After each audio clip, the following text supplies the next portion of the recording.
tụi nó nhầm má nè, má tết chơi mấy cá nè. Má lành. Chỉ hàng ư, giờ chết rồi.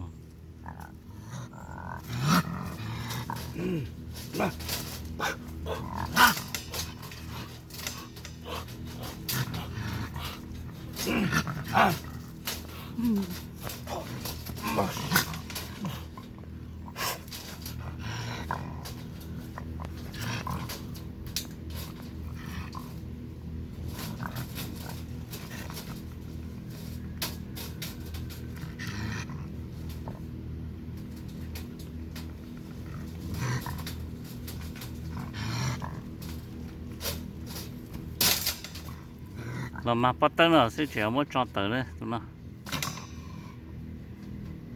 Cái nó cho thì cả sầu bé mà nó cho sẽ nó cũng làm gì đâu.